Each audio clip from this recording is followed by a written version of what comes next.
Hey guys, welcome back to my channel. You look crooked, hold on. Is that straighter? I hope so. Okay. Welcome back to my channel. If you watched my 2024 reading goal wrap-up video, then you know I am getting over a cold, so I don't sound that great. I apologize for that, but we are filming these videos anyway because, yeah, because we got to do it. It's New Year's Eve, and I have like a bunch of these videos that have backed up while I've been sick that I need to film. So, we're doing it. In today's video, I am telling you guys all about my 2025 reading goals. So I'm really excited about that. I've got a couple repeat goals, a couple new goals. And yeah, let's go ahead and jump right into it. So my first goal is my reading count goal.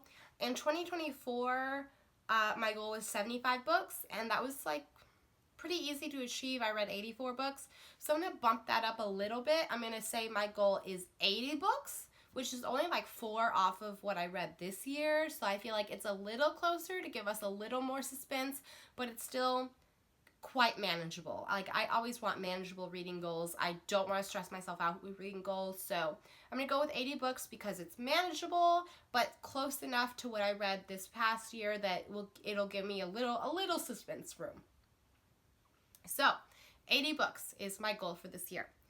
And then, so last year I read, one of my goals in 2024, one of my goals was 6 nonfiction books. And I really liked having that goal, so I'm going to keep it for this year. I want 6 nonfiction books this year.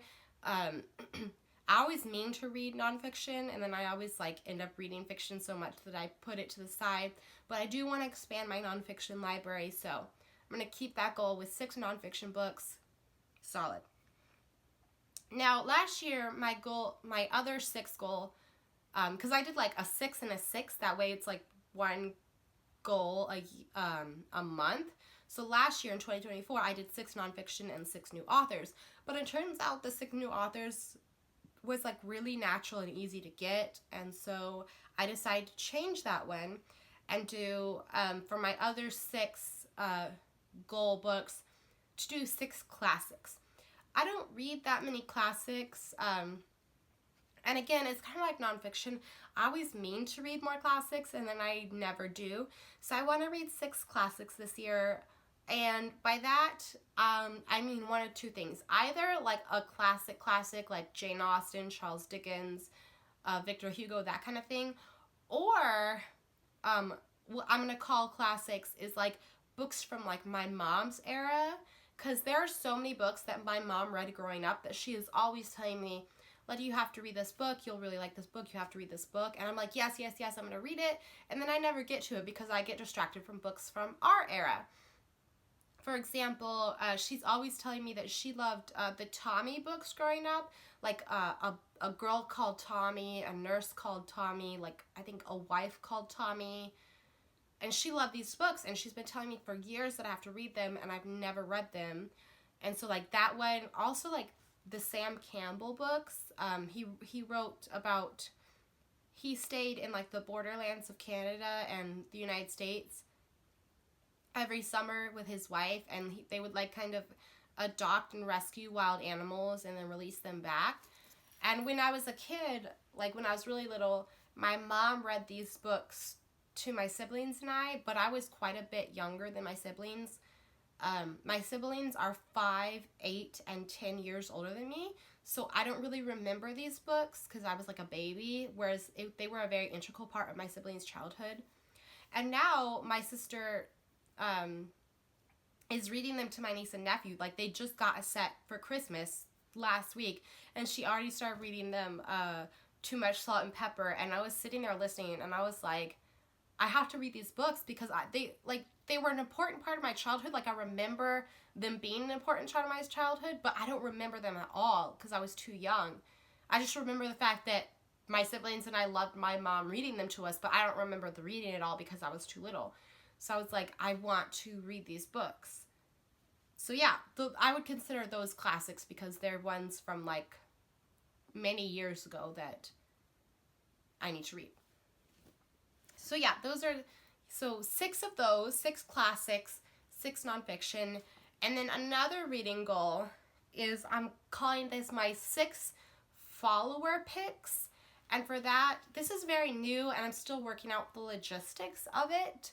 But I want like my followers, I hate calling them that, like they follow me. I know that's technically what they're called, but it's kind of a weird way to say it. My 6 community members, I'll say, here on YouTube and on Instagram. I want to read 6 books that they kind of pick. And obviously they can't just like, I can't say, hey, what should I read, and have all these suggestions sit out, because like they can't suggest them because that would be really hard to organize. So I think I'm gonna like make like polls, like a poll with like 3 or 4 choices on it that they can vote on. And again, I'm going with 6 here. 1, because I just think 6 is a manageable number, and 2, because I think it'll be easier for me to do this every other month as I'm like figuring it out.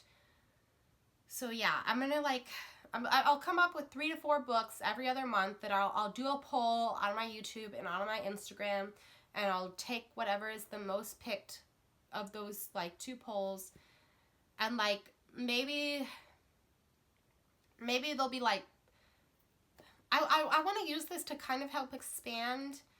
So on that poll, there might be like an option like one of these classic books, or it could be like a new release coming out, or on the poll could be like a book from, say, a subgenre of Christian fiction that I don't read that often, like a book that I might not necessarily pick up on my own, but that other people are talking about a lot. So I might put one of those books on the poll, or like a few of those books on the poll for my vote, for my people who vote. Wow, my words are so messed up right now. Can you even understand what I'm saying? So I'll make a poll for people to vote on, and I'll put books maybe on there that I wouldn't necessarily pick up right away myself, sometimes, so that I can expand my horizons based on your choices. Or maybe I'll go to my like physical bookshelf and pull out 4 books that I've had for a while and haven't read yet and put those on there. It'll probably be like different every other month, but either way, I just want to have a little more like community involvement. And so for 6 of my books this year, y'all are going to vote on them. And we'll see how it goes. Hopefully it works out. It's going to be an experiment, but yeah, it'll be fun, I think. And it'll help me expand my horizons, because there are some books that like y'all talk about like on Instagram all the time that I have never picked up. And so maybe I will this year if y'all vote on them. Anyway, so yes, those are my 4 reading goals for 2025. 80 books, 6 nonfiction, 6 classics, and 6 voter pick books. Yeah. And I hope that I see you guys along with me on the journey in 2025, and I hope you guys have a great New Year's and a great start to the year. Thank you so much for joining me today.